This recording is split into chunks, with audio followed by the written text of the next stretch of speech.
وجہ اس کی یہ ہے، مثال کے طور پہ آپ چاہتے ہیں کہ فلاں مقام پہ شادی ہو جائے، لیکن ہو سکتا ہے کہ اللہ تبارک و تعالیٰ کا فیصلہ یہ ہو کہ وہاں پر آپ کی شادی نہیں ہوگی، کہیں اور ہوگی، اور ہم اللہ تبارک و تعالیٰ سے اصرار کر رہے ہیں اللہ تعالیٰ وہاں شادی کروا دے، شادی کروا دے. تو یہ ہمارا بار بار اصرار کرنا گویا کہ اللہ تبارک و تعالیٰ کے فیصلے کو بدلنے کی درخواست کرنا ہے. اللہ تعالیٰ کا فیصلہ کبھی بدلے گا نہیں، اس کے لیے درخواست کرنا یہ قابل گرفت ہوتا ہے. لہٰذا یوں آپ دعا کر سکتے ہیں کہ مثال کے طور پہ اگر کسی کی طرف قلبی میلان ہو گیا یا کوئی اچھا رشتہ آیا ہے تو ہم اللہ تعالیٰ کی بارگاہ میں یوں کہہ سکتے ہیں کہ یا رب کریم، اگر یہاں پر ہمارا نکاح تیرے فیصلے کے مطابق ہے، ہمارے لیے بہتری ہے، تو تو ہمارے حق میں بہتر فیصلہ فرما دے. بس ہمارے حق میں بہتر فیصلہ فرما دے. صرف اتنا کہنا کافی ہے. یہ نہیں کہنا چاہیے کہ جی فلاں جگہ ہماری ضرور شادی ہو جائے، فلاں جگہ میری ضرور نوکری لگ جائے. یہ دونوں چیزیں مناسب نہیں ہیں. ایک کالر ہمارے ساتھ ہیں، پہلے کال لے لیتے ہیں، انشاءاللہ پھر میں جوابات کنٹینیو رکھوں گا. السلام علیکم. وعلیکم السلام. جی بہن فرمائیں. جی صبا بات کر رہی ہوں میں. جی بہن فرمائیے. مفتی صاحب، ایک تو آپ کا پروگرام سنوں کا بہت اچھا ہے، مجھے بہت پسند ہے. کوشچن میرا یہ ہے کہ میری عمر 32 ایئرز ہے جی اور اب میرے ذہن سے کیونکہ اتنے رشتے آ چکے ہیں، کوئی پسند نہیں آتا کسی کو، میں نہیں آتی، تو میرے ذہن سے بالکل نکل چکا ہے کہ میں نے شادی نہیں کرنی. ٹھیک ہے، تو اب یہ اس کا ایسا سوچنا ٹھیک ہے کہ نہیں ہے کہ وہ مجھے کسی نے کہا جی یہ گناہ ہے. میرا اب یہ ارادہ بن گیا ہے کہ میں اپنی امی کو اگلے سال حج کرواؤں گی انشاءاللہ تعالیٰ، میں ان کے ساتھ جاؤں گی، میں اپنے بھائی کے ساتھ جاؤں گی. ٹھیک ہے، تو اس طرح کی چیزیں. اور دوسرا یہاں پہ جہاں میں رہتی ہوں UK میں، یہاں پہ کام کرنا ہے اور آپ کی انوائرمنٹ اس طرح کی ہوتی ہے کہ آپ اپنے آپ کو کور نہیں کر سکتے. لیکن جب میں سوچتی ہوں ہر رات سونے سے پہلے کہ میری آخرت کیسی ہوگی، قبر میں میرے ساتھ بہت برا سلوک کیا جائے گا، اس طرح کی چیزیں میں سوچتی ہوں تو مجھے بہت زیادہ ہوتا ہے کہ میں کہاں آ گئی ہوں اور میں کس طرح اپنے آپ کو بچا سکوں کہ میں اپنی آخرت اچھی کر سکوں. بس صحیح. چلے میں انشاءاللہ عرض کرتا ہوں، ضرور عرض کرتا ہوں. ایک بھائی نے کویسچن کیا تھا کہ کیا یہ استخارہ عشاء کی نماز کے بعد ہی کرنا چاہیے یا اس کے پہلے بھی ہو سکتا ہے؟ صحیح طریقہ کیا ہے؟ دیکھیں، نبی کریم صلی اللہ علیہ وسلم نے استخارے کا جو طریقہ تعلیم فرمایا اس میں یہی تعلیم ہے کہ عشاء کی نماز کے بعد 2 رکعت نفل ادا کرنے کے بعد پھر انسان سو جائے. ایک مخصوص دعا ہے، اگر وہ دعا یاد نہ ہو تو جو بھی معاملہ درپیش ہے جس کے بارے میں فیصلہ کرنے میں دشواری محسوس ہو رہی ہے، اللہ تبارک و تعالیٰ کی بارگاہ میں انسان درخواست کرے کہ اللہ تعالیٰ ان میں سے صحیح چیز کی طرف میری رہنمائی فرما دے. اس کے بعد ہم سو جائیں گے تو پھر خواب میں اشارہ ہو جائے گا. اس طریقے سے استخارہ کرنا چاہیے. لیکن ہمارا ایک مشورہ یہ ہے کہ دیکھیں، صحابہ کرام علیہم رضوان نے ضرور ارشاد فرمایا کہ نبی کریم صلی اللہ علیہ وسلم ہمیں استخارے کی تعلیم بالکل اس طرح دیتے تھے جیسے قرآن کی کوئی آیت سکھایا کرتے تھے. لیکن صحابہ کرام علیہم رضوان کے خواب شیطانی ایرر سے پاک و صاف ہوتے تھے، شیطانی مداخلت سے پاک و صاف ہوتے تھے. لہٰذا ہمارے خواب جو ہے ان میں عموماً شیطانی مداخلت ہو جاتی ہے. اس لیے ہمارا مشورہ یہ ہے کہ صرف استخارے کو بنیاد بنا کسی بڑے کام کا فیصلہ کرنا، یہ میں غلط نہیں کہوں گا، لیکن انسب یہ ہے کہ آپ تدبیر اور مشاورت بھی قائم رکھیں اور پھر آپ استخارہ بھی ساتھ میں کر لیں تو کوئی حرج نہیں ہے.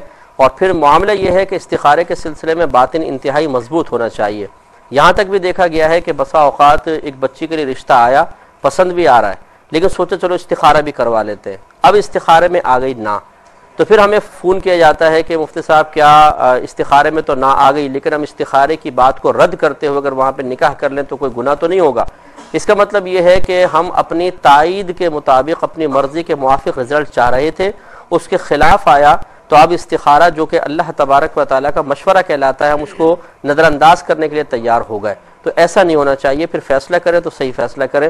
اس لیے ہمارا مشورہ یہ ہوگا کہ استخارہ ضرور کریں لیکن تدبیر اور مشاورت کو بھی قائم رکھا جائے. ماشاءاللہ تسلیم بھائی بھی تشریف لے آئے ہیں.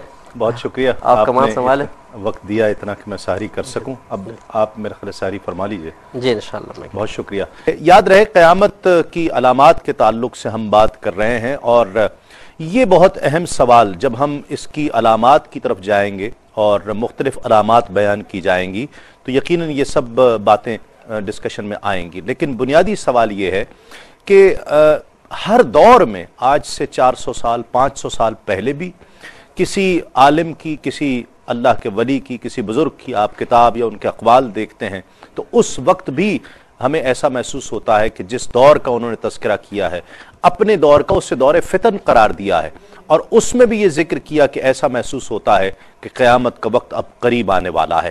تو یہ ہر دور میں ایسا کیوں محسوس ہوتا آیا ہے کہ علامات صغرا جو بیان کی گئی ہیں اس میں سے تو بہت سوں کا ظہور ہو چکا ہے۔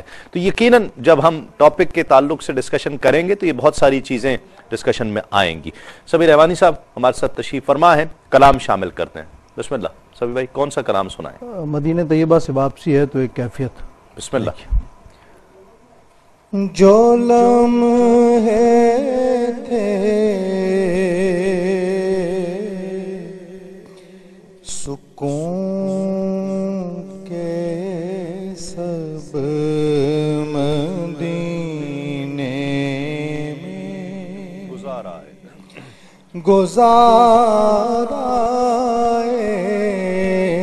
جو لمحے تھے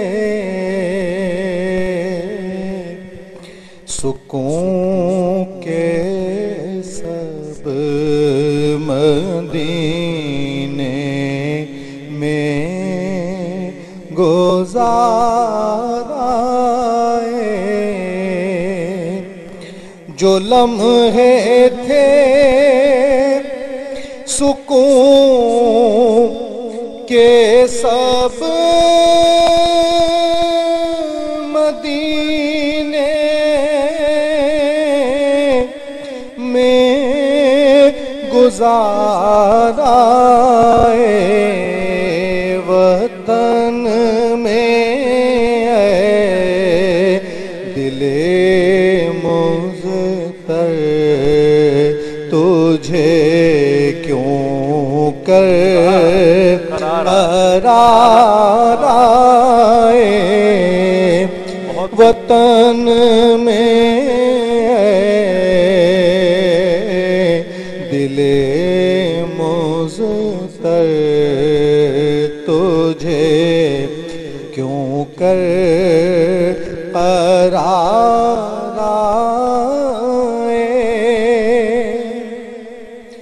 وہ بستی اہل دل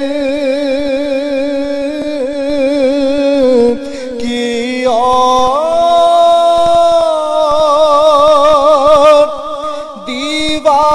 دیوانوں کی بستی ہے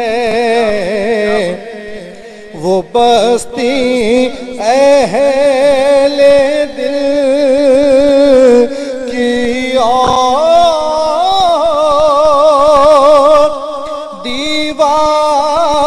دیوانوں کی بستی ہے گئے جتنے خیرد نازاں وہ دامن تار تار آئے گئے جتنے خیرد نازاں وہ دامن تار تار آئے جبھی ہو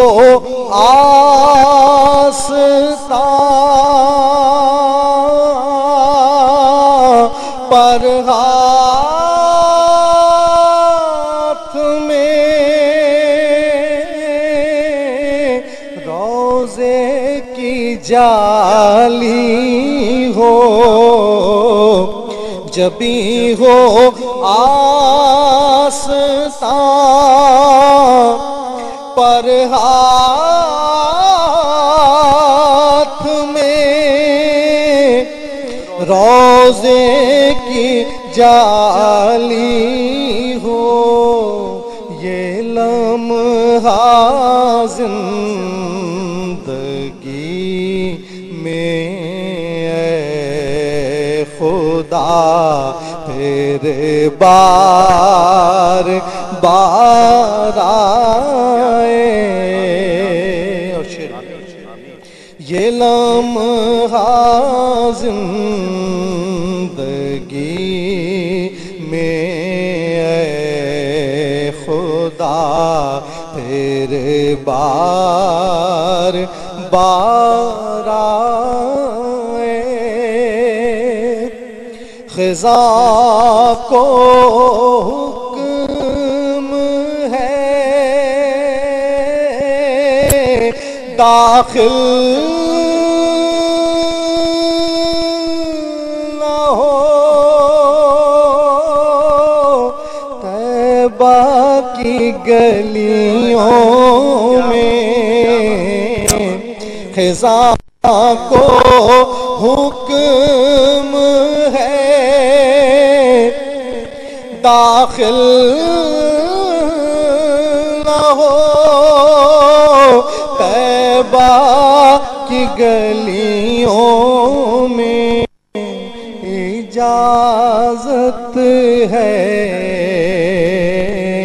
نسیم آئے صبا بہار آئے، اجازت ہے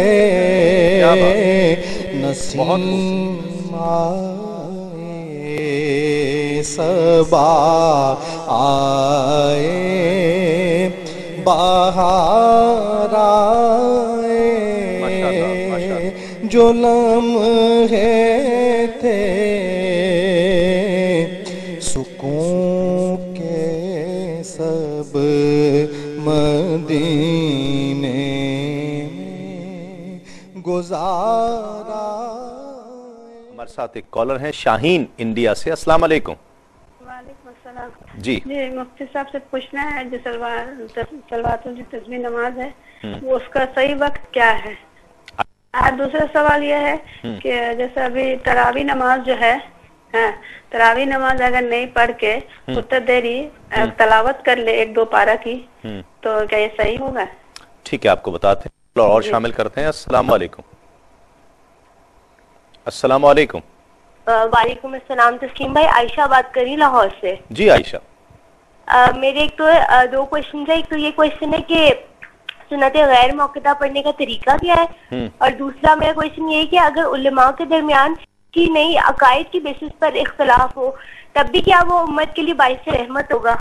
ٹھیک ہے، جس موضوع پر ہم گفتگو کر رہے ہیں، ہمارے ایک ڈھاکہ سے ہمارے ریگولر ویور ہیں، ان کی بھی کال آئی، انہوں نے یہ سوال بھی کیا کہ تقریباً تمام قوموں میں تصور ہے قیامت کا، تو فرق ہے کوئی مسلمانوں کے عقیدے میں روز قیامت کے لیے اور کفار میں کے عقیدے میں؟ ہاں دیکھیں، ان کے پاس جو عقیدہ، بعض تو کفار ایسے ہیں جو اس عقیدے کے بالکل منکر ہیں، جیسے نبی کریم صلی اللہ علیہ وسلم کے دور کے کفار اس کا بالکل انکار کرتے تھے، ٹھیک، بلکہ وہ حیران ہوتے تھے کہ جو ہڈیاں بالکل ریت بن گئی ہیں ان کو اللہ تعالیٰ دوبارہ کیسے اٹھائے گا، جن کا بارہا اللہ تعالیٰ نے قرآن پاک میں رد بھی فرمایا۔ اگر بعض کفار کے ہاں اس کا تصور بھی ہے تو وہ غالباً اس طریقے سے ہے کہ ان کے پاس یا تو کچھ الہامی کتابوں کی تعلیمات پہنچی، یا وہ انبیاء علیہ السلام کے صحائف جو اب دنیا سے یکسر ختم ہو گئے ان کے بڑوں سے سینہ بسینہ ان تک منتقل ہوتے آئے۔ ٹھیک ہے، لازم سی بات ہے کہ جب ایک مبہم سی تعلیم کسی کے پاس آئے گی تو ایک مبہم تصور تو ہوگا، مکمل اور کامل تصور کبھی بھی حاصل نہیں کر سکتے۔ یہ تصور صرف مذہب اسلام دیتا ہے، اور یہی بنیادی فرق ہے کہ ہمارا مذہب اسلام قیامت کے قیام کے تمام تر گوشوں پہ تفصیلی کلام کرتا ہے، دوسروں کے ہاں ایک مبہم سا تصور تو ہے، لیکن آپ تھوڑا سا کراس کویسچننگ کر کے دیکھیں ان کی تعلیم بس پھر ختم ہو جائے گی۔ وہ کہیں گے ہاں یہ ہے بھئی حساب کتاب ہوگا، جنت کا تصور بھی ہے، دوزخ کا تصور بھی بعضوں کے ذہن کے اندر ہے، لیکن ان کی حیات کیا ہے، اس میں کیا ہوگا، کس طریقے سے ہوگا، حساب کتاب کیا ہوگا، یہ مکمل تعلیمات نہ ہونے کی بنا پر ایک تصور مبہم پر وہ اپنے ان عقائد کی بنیاد رکھے ہوئے ہیں، اور اس قسم کے عقیدے کی بنیاد جو ہے وہ قابل قدر نہیں ہوتی ہے۔ قیامت صغریٰ، جو قیامت کی علامات صغریٰ کا ظہور کیا بہت عرصہ پہلے سے شروع ہو چکا تھا؟ 400-500 سال پہلے کی ہم جو کتب پڑھتے ہیں، اس وقت کے جو علماء ہیں، اکابرین ہیں، ان بھی کہنا اپنے دور کے لیے کہ یہ دور فتن ہے، اور ایسا محسوس ہوتا ہے کہ اب قیامت آنے والی ہے، قیامت بہت قریب ہے، تو یہ کس وجہ سے؟ لوگوں کو رغبت دلانے کے لیے، لوگوں کو نیکی کی دعوت دینے کے لیے، یا پھر اس وقت علامات کا ظہور شروع ہو چکا تھا؟ دیکھیے نبی کریم صلی اللہ علیہ وسلم کے دور مبارکہ میں بھی جب کبھی آندھی طوفان آتا یا اندھیرا چھا جاتا تو نبی کریم صلی اللہ علیہ وسلم پر گھبراہٹ سے طاری ہوتی تھی اور آپ نماز کی طرف رجوع فرماتے اور قیامت کے احوال کو یاد فرماتے تھے.